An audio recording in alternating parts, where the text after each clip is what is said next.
He that troubleth his own house shall inherit the wind, and the fool shall be servant to the wise of heart. This verse, Proverbs 11:29 of the King James Bible, is where the show Inherit the Wind gets its namesake. The 1955 play is a fictionalized account of the 1925 Scopes monkey trial, a trial about a Southern teacher that got arrested for teaching evolution to his students. In the small Bible Belt town of the 20s, the trial got national exposure, and the lawyers for the case reflected that. Big-time Christian lawyer Matthew Harrison Brady serves as prosecutor, while well-known atheist attorney Henry Drummond represents the defendant.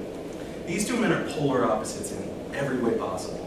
From their beliefs to their eating habits, these men couldn't be more different. Where I take you now is an edited scene during the second act, during the middle of the trial on a hot summer day in a cramped courthouse. Drummond keeps calling up experts in science and Darwinism to the stand, but the judge isn't having any of it. So in order to save his case, he calls an audible.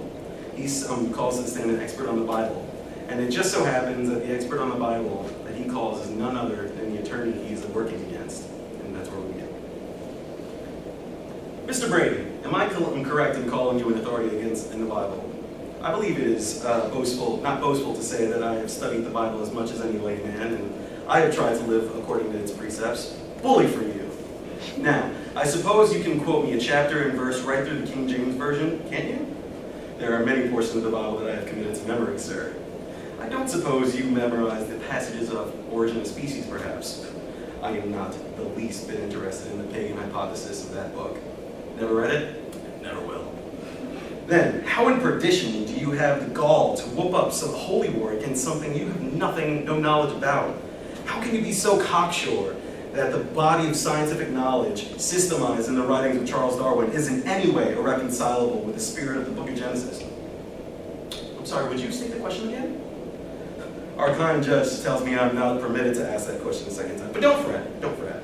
I have a new question. You're an expert on the Bible, correct? Yes, I am. That is correct. Now tell me, do you feel that every word that's written in this book should be taken literally? Everything that is in the Bible should be accepted exactly it is given. Now this passage where the whale swallows Jonah, do you figure that actually happened? The Bible does not say whale, it says big fish. As a matter of fact, sir, it says great fish, okay? But it's pretty much the same thing. What's your feeling about that? I believe in a God who can make a whale and who can make a man, and make either do what he wishes. I recollect the story about Joshua now, making the sun stand still. Now, as an expert of the Bible, you tell me, is that true? Just as the Jonah business, sir? Now, that's a pretty neat trick, isn't it? Do you suppose Houdini could do it? I do not question or scoff at the miracles of the Lord, ye of little faith. Have you ever pondered that just what would happen if the earth actually stood still? You can testify to that if I get you on the stand, sir. If they say the sun stood still, there must have been a notion that the sun moves around the earth. Think that's the way of things? Or don't you believe the earth moves around the sun? I have faith in the Bible, sir. You don't have faith in the solar system now, do you? The sun stopped. The sun stopped. It did. It stopped. Good!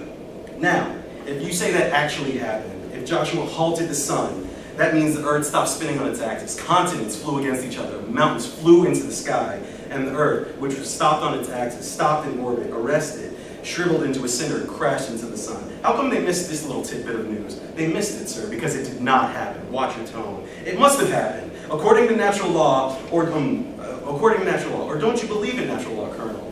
Would you like to ban Copernicus from the classroom along with Charles Darwin? Pass a law to wipe out all scientific development since Joshua?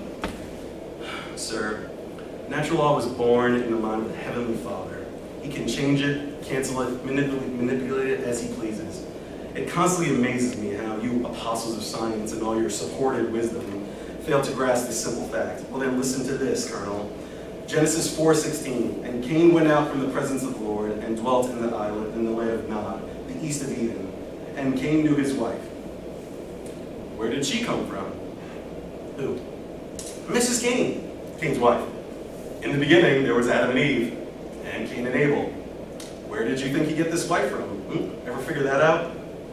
No, sir, I will leave the agnostics to hunt for it. That never bothered you? Never bothered me. Never tried to figure it out either. Figure somebody pulled off another creation over in the next country over? The Bible satisfies me, sir, and that is enough. It frightens me to imagine the state of learning in this world if everyone had your driving curiosity, sir.